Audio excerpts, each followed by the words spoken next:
이번 전남 신안 앞바다에서 발생한 어선 전복 사고로 이 구조가 된 선원 3명은 무사히 무트로 돌아왔습니다. 하지만 나머지 실종자 8명의 가족은 수색이 어려운 상황이어서 회가 타들어가고 있습니다. 오선율 기자입니다. 구조된 선원들이 탄 경비함정이 부두로 들어옵니다. 이어 해양경찰의 부축을 받으며 선원들이 힘겹게 발걸음을 옮깁니다. 가족들은 한달음에 뛰어가 부둥켜 안고 눈물을 글썽입니다.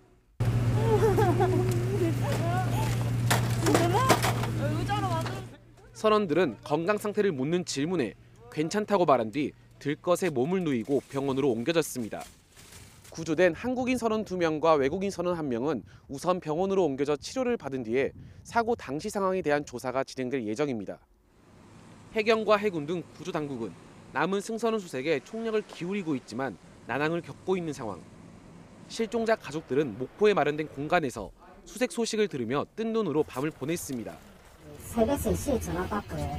이따가 통영에서 목포. 지금 단정에서 선체를 올리는 것밖에는 답이 없으니까요. 네, 올리고 일단 개화를 지켜봐야 될 것 같아요.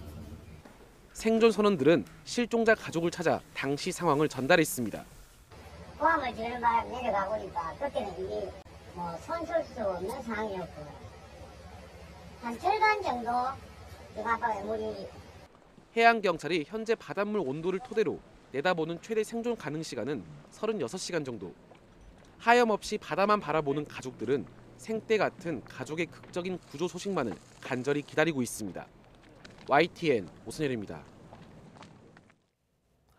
어선 청보호는 갑자기 기관실에 물이 차면서 뒤집혔습니다. 하지만 만들어진 지 1년도 안 된 새 배인데다 당시 바다도 잔잔해 사고 원인은 의문인데요. 구조된 선원들은 평소 종종 물이 샜고 출항 때부터 배가 기울어 있었다는 진술을 전했습니다. 우철희 기자입니다.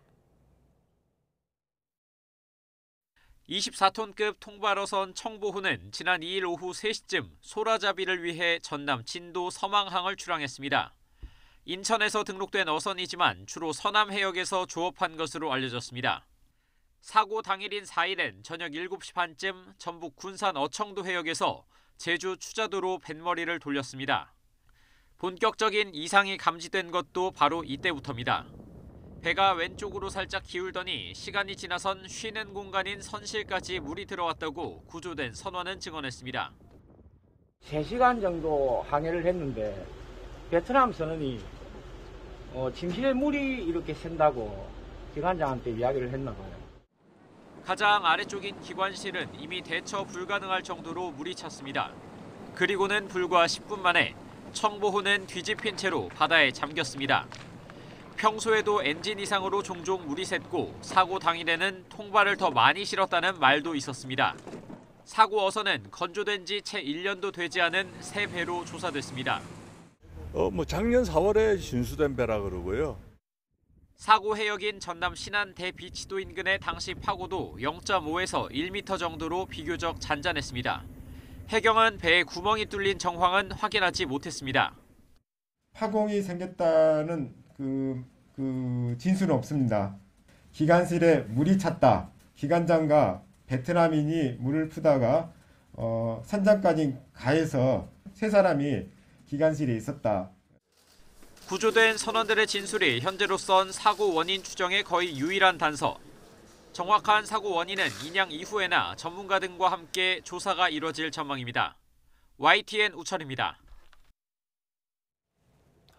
윤석열 대통령은 어선 전복 사고와 관련해 박우량 신안군수와 통화를 하고 수색과 구조에 총력을 기울여달라고 당부했습니다. 또 중앙정부의 충분한 지원 뜻도 밝혔는데요. 대통령실 김은혜 홍보수석의 브리핑 내용 직접 들어보겠습니다. 민관군 협력을 통해서 인명수색에 총력을 기울여 줄 것을 윤석열 대통령은 당부했습니다. 또한 박우량 군수에게 윤석열 대통령은 중앙에서 충분한 지원을 쏟겠으니 신안군도 구조와 사고 처리에 모든 힘을 쏟아달라고 강조했습니다. 어젯밤 사고 발생 이후에 윤석열 대통령은 선원들의 안위와 애태우는 실종자 가족을 위해서라도 조속한 구조가 이뤄질 수 있도록 국군 통수권자로서의 지휘와 지시를 내린 바 있습니다. 이태원 참사 유가족과 시민단체 측이 서울광장에 설치한 추모 분향소에 대해서 서울시가 오늘 철거를 예고하면서 충돌이 우려됩니다. 서울시는 앞서 12구 이태원 참사 시민대책회의 측에 보낸 개고장에서 오늘 낮 1시까지 분향소를 자진 철거하지 않으면 행정대 집행에 들어가겠다고 밝혔습니다. 서울시는 이미 녹사평역 안에 추모 관련 공간을 마련해두었고 불법 시설물로 인한 안전 문제가 우려되기 때문에 철거가 불가피하다는 입장입니다. 하지만 유족 측은 유가족과 시민들이 참사를 추모할 권리를 서울시가 침해하고 있다며 반발하고 있습니다. 이에 자진 철거 시한으로 전달된 낮 1시에 서울시의 행정대 집행을 막기 위한 규탄 기자회견 개최를 예고하면서 양측 간의 충돌이 우려됩니다.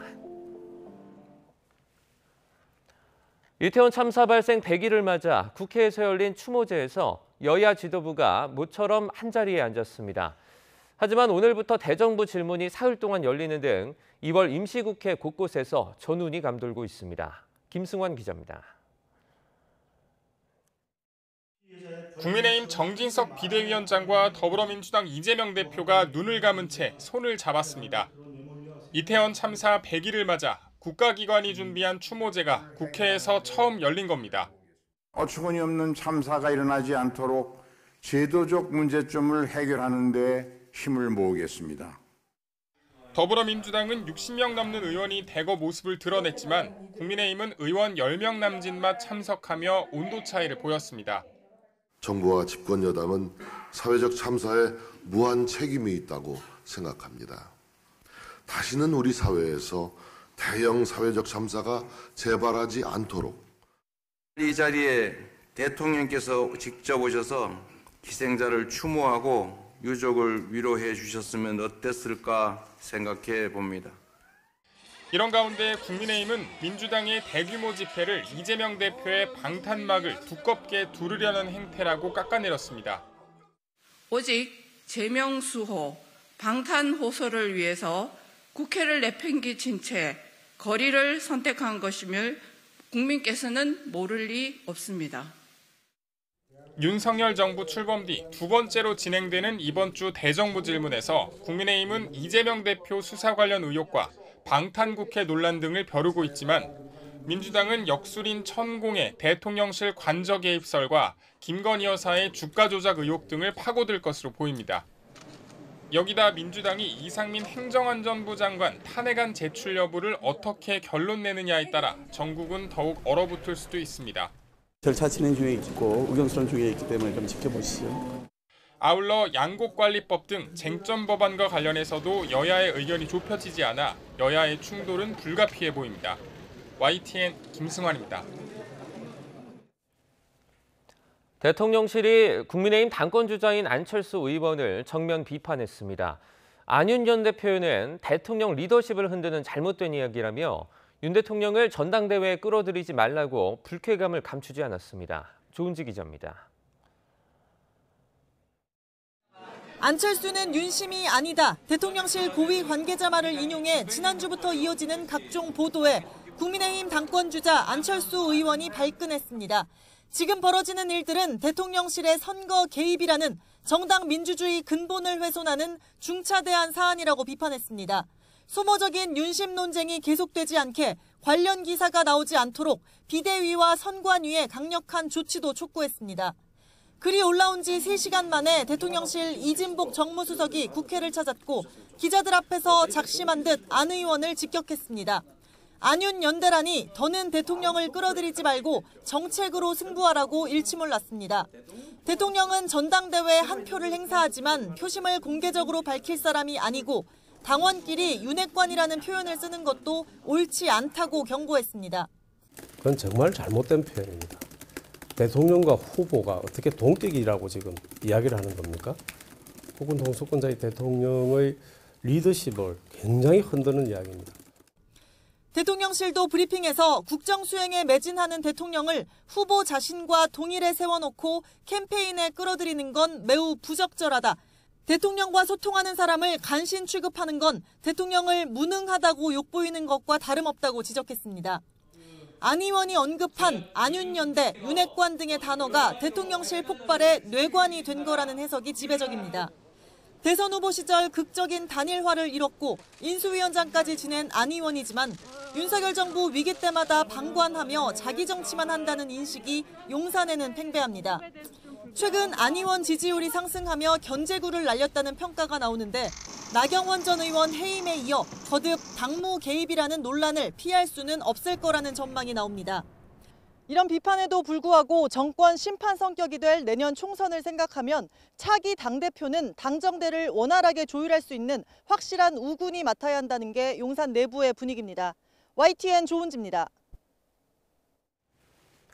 대통령실이 이른바 유난연대 발언과 관련해서 국민의힘 안철수 의원을 공개적으로 비판한 데 대해 안 의원은 일단 직접적인 대응을 하지 않았습니다. 다만 앞서 이른바 윤심 논란으로 당권 경쟁에 대한 비판 여론이 커지자 정책 대결을 거듭 강조했습니다. 한편 경쟁자인 김기현 의원은 후원 회장인 심평 변호사가 안 의원 당선 시에 윤 대통령의 탈당까지 언급해 당내 반발의 목소리가 커지자 개인 의견이라며 진화에 나섰습니다. 직접 들어보시죠. 국정을 책임지고 있는 여당이 된 입장에서는 그렇게 내부에서의 어떤 갈등보다는 정말 정책적으로 국민들의 삶을 제대로 잘 보탬이 될 수 있는 그런 정책적인 것들을 앞세 내세우는 것이 훨씬 더 우리에게 중요하다. 저는 그런 말씀드리겠습니다. 심평 변호사님이 가지고 있는 개인적인 그런 어떤 판단인 것 같고요. 각자가 자신이 가지고 있는 정치적 의사를 표현하는 것이니까 그것이라고 그렇게 이해하시면 될 것 같습니다. 우리 캠프 차원에서 그렇게 말씀드린 것은 아니라고 이해하시면 되겠습니다. 가정에서 사용하는 전기, 가스, 난방비 등 연료 물가가 1년 새 30% 넘게 상승한 거로 나타났습니다. 외환 위기 이후 25년 만에 가장 큰 상승폭인데 앞으로도 물가 부담이 더 커질 거라는 우려가 나옵니다. 강희경 기자입니다. 추운 날씨 속 요즘 가정에서 가장 많이 하는 걱정 가운데 하나는 바로 연료 물가입니다.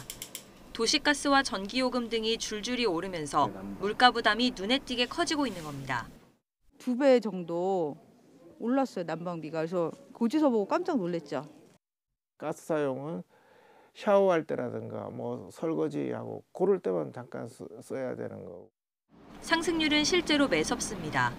지난달 가정에서 사용한 전기, 가스, 난방비 등 연료물가 지수는 135.75로 1년 사이 무려 31.7%나 오른 것으로 집계됐습니다. 외환위기 당시인 1998년 4월 이후 24년 9개월 만에 가장 높은 상승률입니다.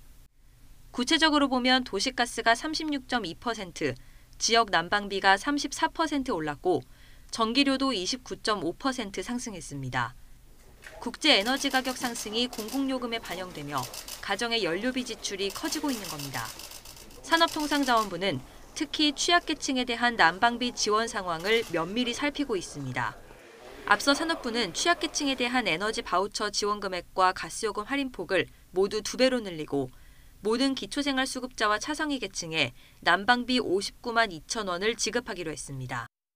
정부 지원 제도가 최대한 사각지대 없이 적용되기 위해서는 여러분들께서 일일이 가구를 검침하실 때 세심하게 홍보도 좀 해주시고 또 가구들의 애로도 좀 들어서 전체 소비자 물가 상승세는 잠시 주춤하는 모습이지만 먹거리 물가도 1년 사이 5.8% 오르는 등 체감 물가가 여전히 높은 상황. 앞으로도 가스와 전기의 추가 요금 인상, 여기에다 대중교통 요금까지 인상이 예고된 만큼 서민들의 시름은 더 깊어질 것으로 보입니다. YTN 강희경입니다. 이렇게 전방위적으로 물가가 오르는 가운데 버스와 지하철, 택시 등 대중교통 요금도 인상을 앞두고 있거나 이미 올랐습니다. 특히 교통비는 출퇴근이나 통학을 하려면 꼭 써야 하는 쉽게 줄이기도 어려운 지출이어서 서민들의 시름은 더 깊어지고 있습니다. 박정현 기자입니다. 28살 직장인 오솔 씨는 지하철을 타고 서울 쌍문동 집에서 서초동 회사로 출근합니다. 독립을 미루고 부모님과 계속 함께 살면서 왕복 2시간 통근을 감수하는 건 돈을 조금이라도 아끼기 위해서입니다. 집을 사거나 빨리 제가 자립을 하려면 부모님이랑 같이 살면서 출퇴근하는 게 더 도움이 돼서. 하지만 곧 지하철 요금이 오를 수 있다는 소식에 걱정이 늘었습니다. 날마다 고정적으로 나가서 좀처럼 절약하기 어려운 대중교통 요금이 오르면 돈 모으기는 더 힘들어지기 때문입니다. 그래도 6만 원에서 7만 원 정도 되는데 아무래도 월급이 오르는 건 한계가 있는데 이제 그것보다 더 물가가 빠르게 오르고 그리고 교통비 같이 저희가 컨트롤할 수 없는 부분에 요금이 오르다 보니까 서울시는 이르면 오는 4월 지하철과 버스 요금을 최대 400원씩 올리는 방안을 검토하고 있습니다. 코로나19가 유행한 뒤 승객이 줄며 적자액이 눈덩이처럼 불어난 데다 무임승차에 따른 손실을 정부가 지원해주지 않아 요금 인상이 불가피하다는 겁니다. 지난 2015년 이후 8년 만의 인상이라지만 시민들은 걱정부터 앞섭니다. 전기와 가스 요금과 식자재 가격, 외식비에 이어 택시비까지 껑충 튄 터라 허리띠를 더 졸라매기도 어렵다고 푸념합니다.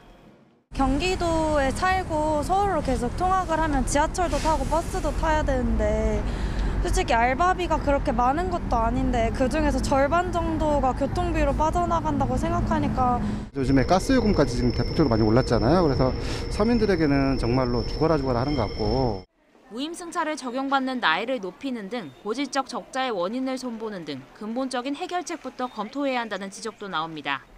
물가 상승의 문제들이 있기 때문에 당장 요금 인상을 단행하기보다는 무임승 같은 적자의 근본적인 원인에 대해서 우리 시민사회와 조금 공감대를 형성을 하고 거기에 대한 어떤 원칙과 대책이 나온 다음에 월급 빼곤 다 오른다는 말이 더는 농담이 아닌 요즘 서민의 발도 서민에게 부담되는 현실이 눈앞에 다가왔습니다.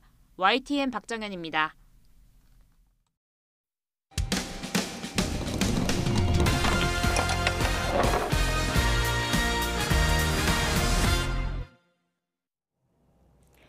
벤츠 공식 대리점을 통해 차를 사려다가 대금만 떼이고 차량은 받지 못했다는 제보가 들어왔습니다.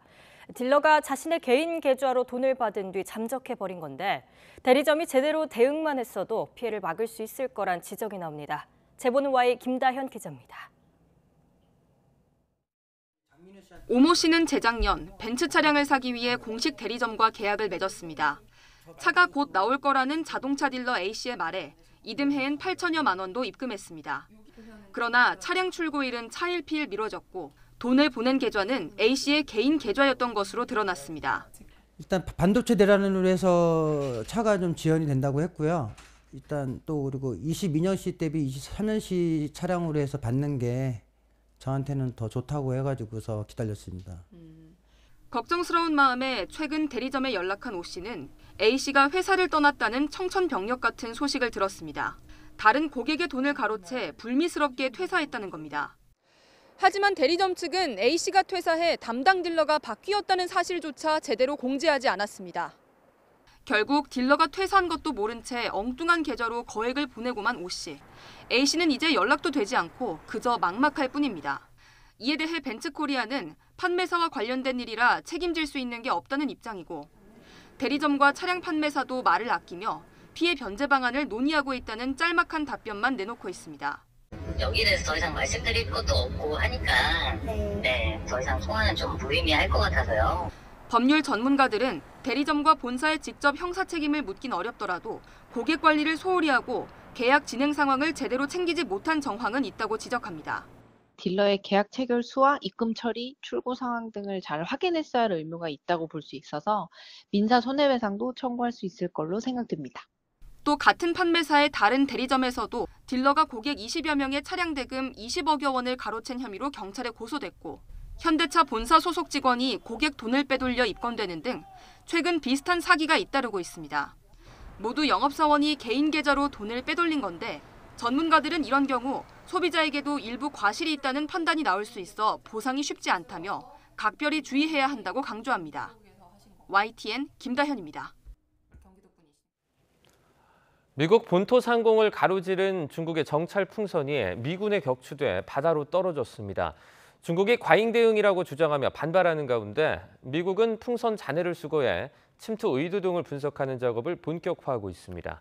보도에 김상우 기자입니다. 미 해군 구축함과 순양함이 잔해 수거 등을 위해 대서양에 대기한 가운데 스텔스 전투기가 발사한 미사일 한 발이 정찰 풍선으로 의심되는 비행체를 관통합니다. 지난달 28일 풍선을 처음 포착한 지 일주일 만에 이뤄진 격추입니다. Gosh, it was almost like a moving cloud coming down. And then the smoke was gone and it just started slowly going down further out towards the ocean. 버스 3대 정도의 크기인 풍선의 잔해는 최소 약 11km 반경에 떨어질 수 있어 바다로 이동할 때까지 기다렸다는 게 미 국방부의 설명입니다. 잔해는 수심 약 14m 정도의 얕은 곳에 떨어져 회수 작업이 순조롭게 진행 중인 것으로 알려졌습니다. 미 국방부는 연방수사국과 함께 풍선의 잔해와 정찰용 장비 등 정보 가치가 있는 물체를 수거해서 침투 의도 등을 분석하는 작업을 본격화하고 있습니다. Who sent the balloon into American airspace? I mean, that's an illegal act. I mean, this is U.S. territorial airspace. AP통신은 필요시 잠수부와 무인 함정도 동원될 예정이며 단기간에 수거를 완료할 것으로 당국자들이 내다보고 있다고 전했습니다. 국방부는 격추를 지연하는 동안 정찰 풍선을 면밀히 관찰해서 정보 수집 능력과 기동 방식 등을 일정 부분 파악한 것으로 알려졌습니다. Was certainly trying to make a statement and test the water and see how the U.S. would respond to this. 기상관측력 민간 장비라고 주장해온 중국은 격추는 국제법에 어긋나는 과잉 반응이라며 반발하며 대응 조치를 예고했습니다. 하지만 풍선은 매달린 장비 중에 통상 기상관측이나 민간 연구용으로는 쓰이지 않는 장비가 탑재됐을 뿐만 아니라 비행 고도와 거리를 확대한 정교한 기술이 적용된 것으로 알려졌습니다. YTN 김상호입니다. 오늘 서울 등 수도권과 세종 지역에 미세먼지 비상저감 조치가 시행됩니다. 환경부는 오늘 새벽 6시부터 밤 9시까지 서울과 인천, 경기 등 수도권과 세종 지역에 고농도 미세먼지 비상저감 조치를 발령한다고 밝혔습니다. 이에 따라서 해당 지역에서는 배출가스 5등급 차량 운행이 제한되고 폐기물 소각장 등 공공사업장을 중심으로 미세먼지를 다량 배출하는 사업장 조업시간과 가동률이 조정됩니다. 건설 공사장은 공사 시간을 변경하고 방진 덮개 등을 활용해 먼지가 날리지 않도록 조처해야 합니다. 호흡기 질환자나 노약자는 되도록 외출을 삼가고 외출을 할 때는 KF94 마스크를 착용하는 것이 좋습니다. 네, 조금 전에 전복된 어선 이 청보호에서 선원 한 명이 숨진 채 발견됐다라는 속보를 전해드렸는데요. 아직 의학적으로 사망 진단이 내려지지 않았다는 점을 정정해 드립니다. 이 선원은 호흡과 의식이 없는 상태로 파악이 됐고 해경은 지문을 채취해 신원을 파악하고 있습니다. 다시 한번 전해드리겠습니다. 잠시 전에 전복된 어선 청보호에서 선원 한 명이 숨진 채 발견됐다는 속보를 저희가 전해드렸습니다. 하지만 아직 의학적으로 사망 진단이 내려지지 않았다는 점을 다시 저희가 정정해 드리도록 하겠습니다. 이 선원은 호흡과 의식이 없는 상태로 파악이 됐고 해경은 지문을 채취해서 신원을 파악하고 있습니다. 좀 더 자세한 소식 잠시 뒤에 저희가 다시 전해드리도록 하겠습니다. K-팝의 새 역사를 쓰고 있는 그룹 방탄소년단이 오늘 미국 최고 권위의 음악상인 그래미상에 도전합니다. 세 번째 도전인데 미국 3대 음악상을 모두 받는 그랜드 슬램을 달성하며 아시아권 대중음악인 최초로 그래미 수상의 영광을 거머쥘지에 관심이 쏠리고 있습니다. 차정윤 기자입니다. K-팝 역사에 무수한 기록을 남긴 방탄소년단이 미국 그래미 트로피 사냥에 나섭니다. 올해로 세 번째인 이번 도전에서는 세계 부문 후보에 이름을 올렸습니다. 영국 밴드 콜드플레이와 함께 만든 마이 유니버스가 베스트 팝 듀오 그룹 퍼포먼스 부문의 후보로 선정됐고 이 곡이 수록된 콜드플레이 9집에도 참여가 인정돼 주요 시상 분야인 올해의 앨범 부문에 호명됐습니다. 지난해 6월 발표한 앤솔러즈 음반 프루프의 타이틀곡 예투컴은 베스트 뮤직비디오 후보에 올랐습니다. 6년 연속 수상 기록을 세운 빌보드 뮤직 어워즈와 아메리칸 뮤직 어워즈 대상 등 주요 미국 시상식을 섭렵한 방탄소년단에게 그래미 트로피는 일종의 수건 사업처럼 여겨졌습니다. 지난해 2021년과 지난해 각각 다이너마이트와 버터로 베스트 팝 듀오 그룹 퍼포먼스 부문 후보에 올랐지만 고배를 마셨던 겁니다.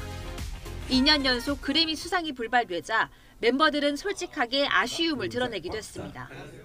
저희의 음악이 어디까지 닿는가 더 궁금했으며 아미 여러분들에 대한 뭔가 크게 보답이 되지 않을까라는 생각에 꼭 받고 싶다는 생각을 되게 많이 했던 것 같아요. 저희도 다 인정했고 그래도 눈물은 나더라고요. 그거는 뭐 참을 수 없는 거니까. 실제 수상 가능성에 대해서는 기대감과 신중론이 엇갈립니다. 특히 마이 유니버스는 미국 빌보드 메인 싱글 차트인 핫100 1위에 올랐고 영국 출신의 세계적인 밴드와 21세기 팝 아이콘인 보이그룹의 협업이라는 데서 높은 평가를 받고 있습니다. 하지만 데뷔 50주년에도 그래미 무관에 그친 스웨덴의 전설 아바와 파격적인 가사의 언홀리로 인기를 누린 샘 스미스의 수상도 유력하다는 분석입니다.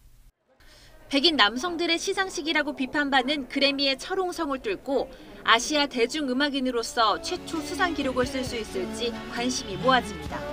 YTN 차정은입니다.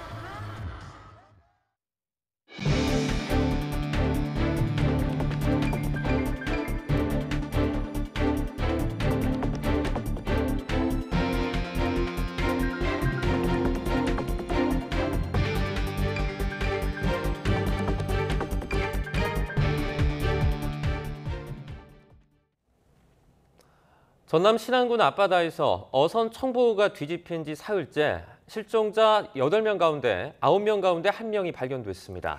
해경은 발견된 실종자의 신원을 확인하고 있는데요. 취재기자 연결해서 알아봅니다. 조성호 기자. 네, 전국부입니다. 밤새 수색이 이어졌는데 1명이 추가로 발견됐군요. 네, 조금 전 해경이 보도자료를 냈습니다. 해경은 해군과 함정 30여 척과 항공기 4대를 동원해 야간 수색 작업을 벌였는데요. 선원 3명이 구조된 이후 처음으로 실종자 1명을 발견했습니다. 실종자는 오늘 새벽 3시 22분쯤 선원 침실에서 발견됐고 해경은 지문을 채취해 신원을 확인하고 있습니다. 일단은 호흡과 의식은 없는 상태로 육지에 있는 병원으로 이송 중인 것으로 파악됐습니다. 수색은 선박 주변을 중심으로 그물이나 통발 등을 둘러보면서 이루어졌는데 밤인데다 서해 특성상 물이 탁해서 시야가 확보되지 않아 수색이 한때 중단되기도 했습니다. 새벽 2시 50분쯤부터 해경은 수색을 재개했는데 선내에 진입해서 집기류 등을 걷어내면서 실종자 흔적을 찾아낸 것으로 파악됐습니다. 나머지 실종자 8명도 수색하고 있는데요. 지금은 물살이 세서 작업을 중단한 상태고 오전 9시쯤 다시 이어갈 예정이라고 해경 관계자가 전했습니다. 네, 사고 원인 파악을 위해서 선체를 인양하는 작업도 시작이 됐죠. 네, 뒤집힌 선체를 수습하기 위해 68톤 예인선과 200톤 크레인선이 투입됐습니다. 어젯밤 8시 20분쯤 사고 해역에 도착했고요. 해경은 밤사이 선박 인양에 필요한 줄을 묶는 고박 작업 등에 나섰고 이르면 오늘 오후쯤 인양이 시작될 것으로 예상하고 있습니다. 작업이 수월하게 진행되면 2, 3일 안에 인양 작업이 끝나지만 상황에 따라 일주일 이상 걸릴 수도 있습니다. 지금까지 전국부에서 YTN 조성호입니다. 전남 신안 해상에서 뒤집힌 어선은 출항 때부터 한쪽으로 기울어진 상태였다는 생존자 주장이 나왔습니다. 현재까지 8명이 실종된 청보 탑승 생존자는 실종자 가족들을 만나 출항할 당시부터 어선이 좌측으로 기울어진 상태였다고 밝혔습니다. 생존 선원은 전북 군산 어청도에서 제주 추자도를 향하던 중이었는데 항해한 지 3시간이 지났을 무렵 침실에 물이 샌 것을 알았다고 말했습니다. 이에 곧바로 기관장이 내려가서 확인했지만 이미 손쓸 수 없는 상황이었다고 설명했습니다. 윤석열 대통령은 신안 어선 전복 사고와 관련해서 신안 군수와 통화를 하고 민관군 협력을 통해 구조와 수색에 총력을 기울여달라고 당부했습니다. 윤 대통령은 어제 박우량 신안 군수와 통화해서 중앙정부에서 충분한 지원을 쏟을 테니 신안군도 구조에 모든 힘을 다해달라고 말했다며 김은혜 홍보수석이 전했습니다. 윤 대통령은 현지 상황을 보고받은 뒤 군과 해경에서 수색 작업에 최선을 다하고 있지만 민간 어선들도 적극적으로 동참시켜달라고 박 군수에게 요청하기도 했습니다. 이태원 참사 100일째인 어제 서울광장에 기습 설치된 분향소에는 추모객들의 발길이 이어졌습니다. 서울시는 오늘까지 분향소를 자진 철거하지 않으면 강제로 철거하겠다고 예고했는데 유가족들은 죽음도 불사하겠다며 반발했습니다. 김태원 기자입니다. 생일 축하합니다. 생일 축하합니다.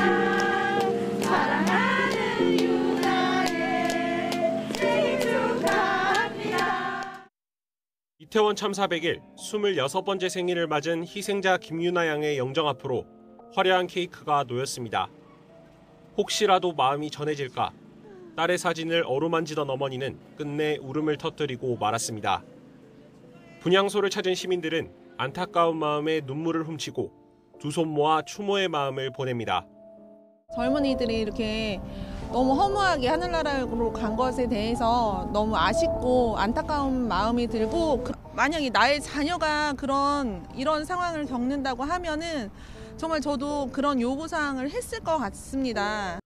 12구 이태원 참사 시민대책회의가 서울광장에 설치한 추모 공간을 두고 서울시와의 갈등이 날로 격해지고 있습니다. 유가족 측은 원래 광화문 광장에 만들려던 추모 공간을 서울시가 막아 예정에 없이 시청 앞에 설치했다고 설명했습니다. 그러나 서울시는 이미 참사 현장 인근 녹사평야간 공간을 제한했다며 허가 없이 광장에 설치한 분향소에 대해 강경 대응하겠다는 입장입니다. 6일 낮까지 자진해서 철거하지 않으면 강제 철거도 불사하겠다고 유족 측에 행정대집행 계고장을 전달했습니다. 그러나 유족들은 자진 철거 요구에 절대 응할 수 없다며 24시간 분향소를 지킨다는 방침입니다. 참사 100일을 맞아 열린 국회 추모제에선 죽음도 불사하겠다는 말까지 나왔습니다.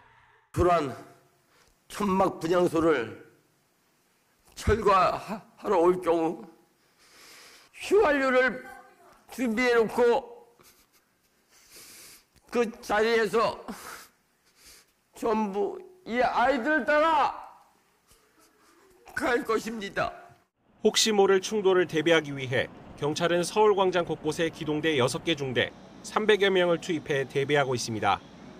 유가족들은 정부가 줄곧 무책임한 태도로 일관했다며 대통령의 사과와 독립적인 조사기구 설치 등을 요구하고 있습니다.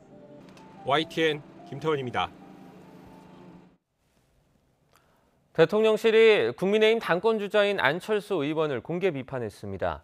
이진복 정무수석은 기자들과 만나 안윤연대라는 말은 정말 잘못된 표현이며 대통령을 전당대회에 끌어들였다고 지적했습니다. 윤핵관이라는 표현도 악의적이라고 경고했는데요. 이진복 수석의 말 들어보겠습니다. 안윤연대라는 표현을 누가 썼습니까? 그건 정말 잘못된 표현입니다. 대통령과 후보가 어떻게 동격이라고 지금 이야기를 하는 겁니까? 혹은 동수권자의 대통령의 리더십을 굉장히 흔드는 이야기입니다. 대통령을 선거에 끌어들이려는 안 후보의 의도가 아닌가라는 생각을 할 수밖에 없습니다. 일부 후보들이 대통령실의 참모들을 간신배로 모는 것은 정말 굉장히 부당한 이야기입니다. 대통령께서 간신인지 아닌지 구분도 못하고 국정을 운영하고 계시겠습니까? 그건 대통령을 공격하는 거와 뭐가 다르겠습니까? 그와 같은 표현은 앞으로도 삼가해야 된다고 저는 생각합니다. 대통령실의 강도 높은 비판에 안철수 의원은 일단 직접적인 맞대응을 하진 않았습니다. 대통령실의 격앙된 입장이 국민의힘 전당대회에 어떤 영향을 미칠지 관심인데 경쟁자인 김기현 의원은 안 의원을 겨냥해 대통령 팔아서 표 모으지 말라며 맹공을 이어갔습니다. 이어서 정유진 기자입니다. 전당대회에 대통령 끌어들이지 말라는 대통령실의 고강도 비판에 당사자인 안철수 의원은 즉각 입장을 내지는 않았습니다. 의원님이 대통령실 공덕에 불러일으켰다는 지적이 돼서 어떻게 생각하십니까? 다만 앞서 진행된 방송 인터뷰에서는 대통령실이 유난연대라는 표현을 부적절하게 생각한다고 질문하자 그렇게 판단하면 따르겠다고 답했습니다. 쓰는 게 적절하지 못하다고 판단하셨으면 전 당연히 거기에 따라야죠. 가장 중요한 것은 누가 내년 총선을 승리로 이끌 수 있을 것인가. 김기현 의원은 대통령실의 공개 비판에 맞춰 안철수 의원을 향해 맹비난을 이어갔습니다. 유난연대, 대통령 연대보 증인을 설파하며 대통령 팔아 표를 모으려 한 장본인이 누구냐고 직격했습니다. 수시로 내가 유난연대라느니 또 대통령의 연대보증이 일어나니 하면서 윤심 호소인 역할을 하셨기 때문에 그것이 은행 일치가 되지 않는 것이라고 저는 생각합니다.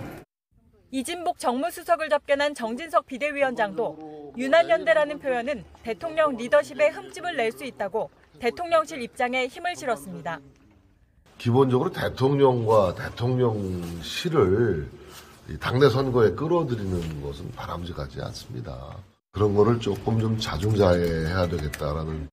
친윤계의 십자포화에 이은 대통령실과 지도부의 공개 경고에 안 의원의 설 자리가 더 좁아진 국면에서 윤 대통령의 측근이자 김기현 의원의 후원회장인 심평 변호사는 거듭 정계 개편 가능성을 언급했습니다.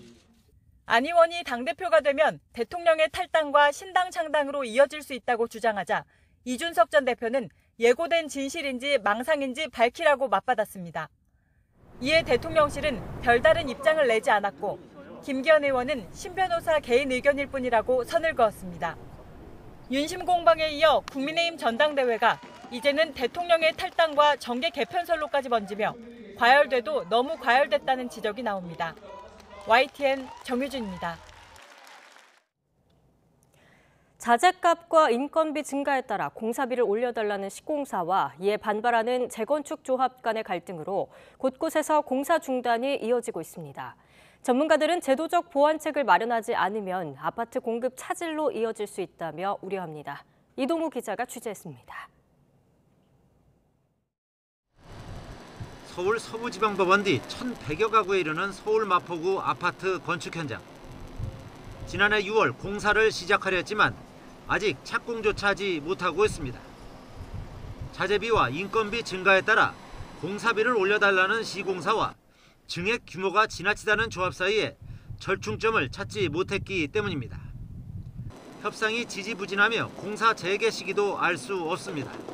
시공사가 공사비 증액 문제로 해서 좀 얘기했나 봐요. 모르죠. 조합이 모르는데 부동산이 어떻게 합니까? 3,300여 가구에 이르는 강남권 재건축 단지도 시공사가 공사비 50%인 4,700억 원 증액을 요구하며 조합 측과 갈등을 빚고 있습니다. 최근에 이제 금리, 물가, 원자재값 폭등으로 인해서 현장의 원가율 부담이 커진 게 사실입니다. 어려운 여건이긴 하지만 진행 중인 공사에는 차질이 없도록 조합과 계속 협의해 나가고 있습니다. 올해 3천여 가구 입주를 앞두고 있는 반포 레미안 원밸리도 사정이 비슷합니다. 1,500억 원 정도의 공사비 증액 문제로 시공사와 조합 간의 갈등이 생기며 공사가 지연돼 당초 예상했던 올해 8월 입주가 미뤄질 것으로 보입니다.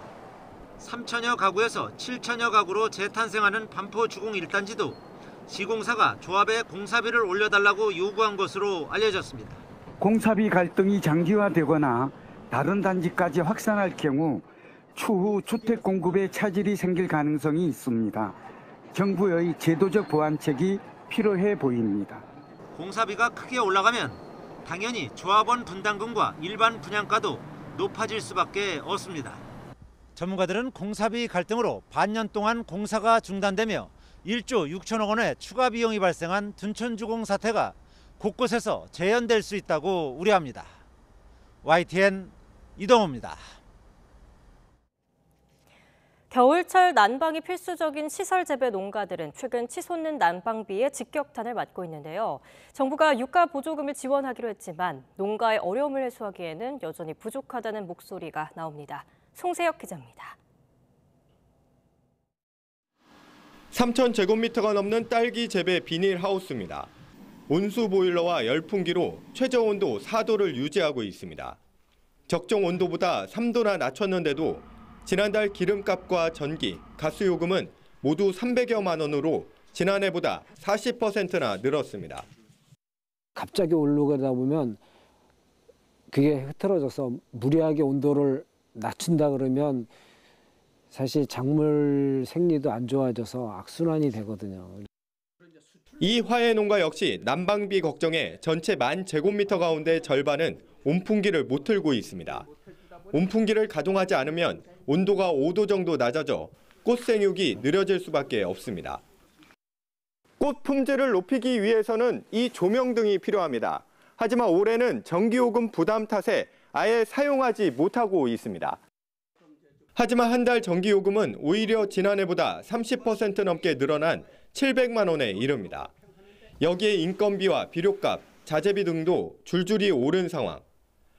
정부는 시설 원해 농가에 석 달간 유가 연동 보조금을 지원하기로 했지만 정작 난방비 비중이 높은 1, 2월은 지원 기간에서 빠졌습니다.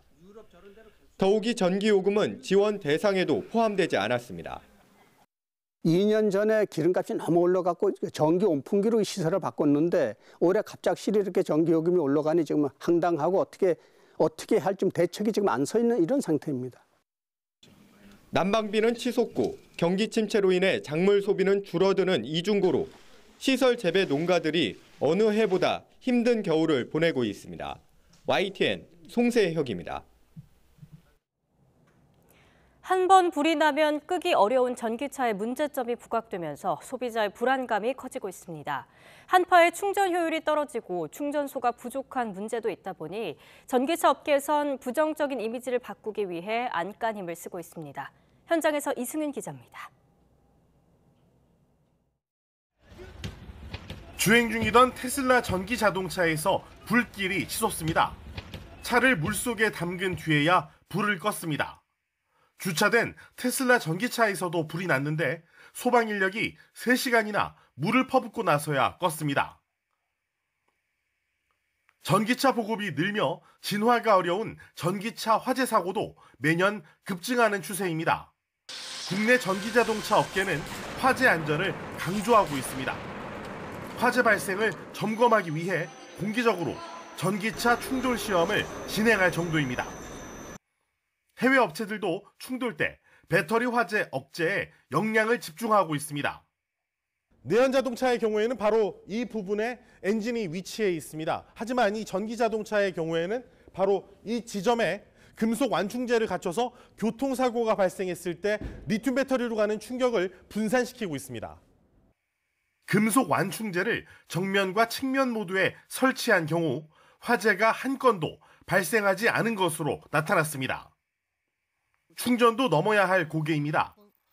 설 연휴 때 중국은 물론 국내에서도 고속도로 충전소 부족과 긴 충전 시간 문제는 여실히 드러났습니다. 전기 시설들이 수도권에 많이 집중이 되어 있더라고요. 그래서 이제 전국적으로 좀 정부에서 좀 확충을 해줬으면 하는 바람이 있고요. 한파에 떨어지는 배터리 효율도 과제입니다. 업계에서는 보온장치 제공으로 방어에 나서고 있습니다. 해외에서는 옵션으로 적용되는 히트펌프를 국내 고객들의 니즈에 맞춰 한국에서는 기본 사양으로 적용했습니다. 히트펌프를 통해서 주행거리 손실을 최소화할 수 있었습니다. 전기차 업계가 소비자 불안을 잠재우고 대세로 자리 잡을 수 있을지 주목됩니다. YTN 이승윤입니다. 어제 저녁 8시 50분쯤 경기 성남시 고등동의 분당 내곡간도시 고속화도로를 달리던 승용차에서 불이 났습니다. 운전자가 급히 대피하면서 다친 사람은 없었지만 불은 차량을 모두 태운 채 20분 만에 꺼졌는데요. 소방당국은 정확한 화재 원인을 조사하고 있습니다. 어제 오후 6시 50분쯤 대전시 대화동 산업단지에 있는 펄프 제조 공장에서 불이 났습니다. 근무 직원이 없어 다친 사람은 없었지만 큰 불길과 연기가 치솟으며 소방당국은 한때 담당 소방서 인력을 총동원하는 대응 1단계를 발령해 진화 작업을 벌였습니다. 1시간 만에 불을 끈 소방당국은 화재 원인을 조사하고 있습니다. 미국 본토 상공을 가로지른 중국의 정찰 풍선이 대서양 상공에서 미군에 격추돼 중국이 과잉 대응이라고 주장하며 반발하는 가운데 미국은 풍선 잔해를 수거해 침투 의도 등을 분석하는 작업을 본격화하고 있습니다. 잔해는 수심 약 14m 정도의 얕은 곳에 떨어져 회수 작업이 순조롭게 진행 중인 것으로 알려졌습니다. 기상 관측용 민간 장비라고 주장을 해온 중국은 격추는 국제법에 어긋나는 과잉 반응이라며 반발하며 대응 조치를 예고했습니다. 러시아가 우크라이나 동부에서 군대를 재집결시켜 대규모 공세가 임박한 것 아니냐는 관측이 나오고 있습니다. 우크라이나는 서방 국가들로부터 받은 무기로 러시아 본토를 공격하지 않을 것이라고 공식 확인했습니다. 이종수 기자입니다. 우크라이나 북동부 하르키우 지역에서 주택이 러시아 미사일 공격을 받아 부상자들이 발생했습니다. 같은 날 하르키우에 있는 대학도 러시아 미사일 공습을 받아 일부 건물은 형체를 알 수 없을 정도로 붕괴됐습니다.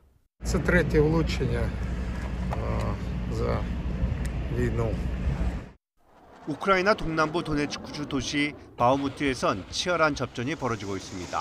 바흐무트는 동부 돈바스 핵심 거점이어서 누가 점령하느냐에 따라 전쟁 양상이 달라질 수 있습니다.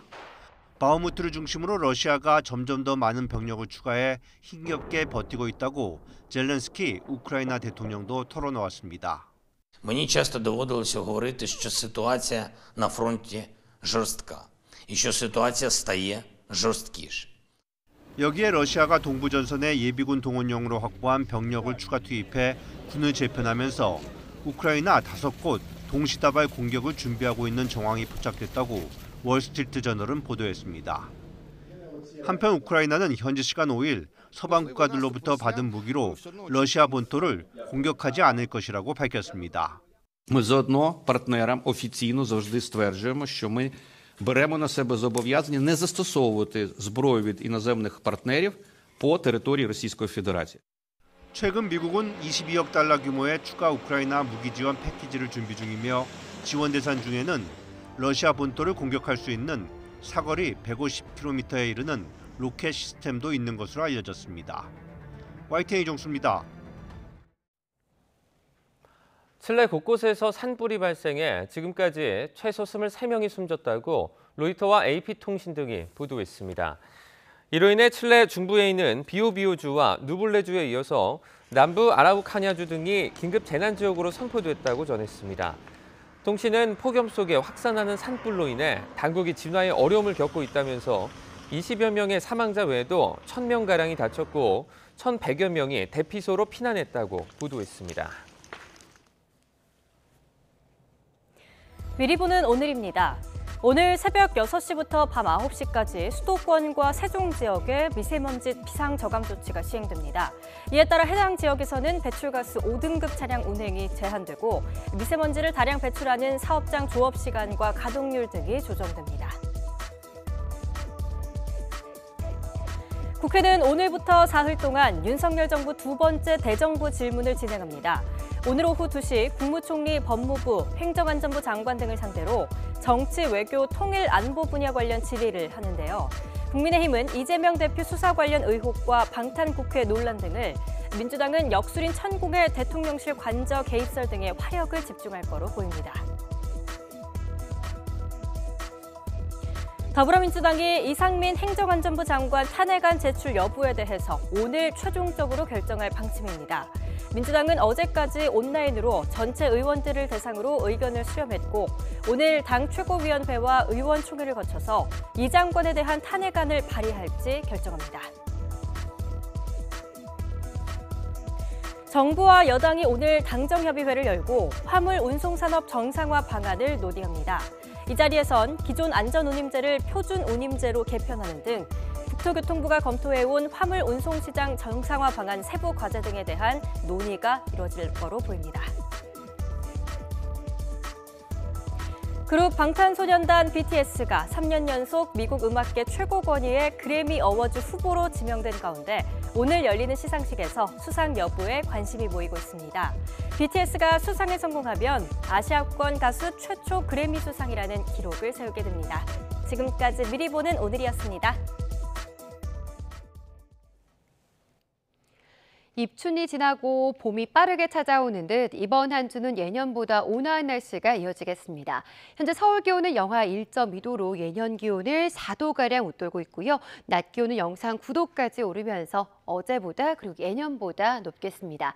내일은 서울 낮 기온이 10도까지 오르면서 공기가 더욱 부드러워지겠습니다.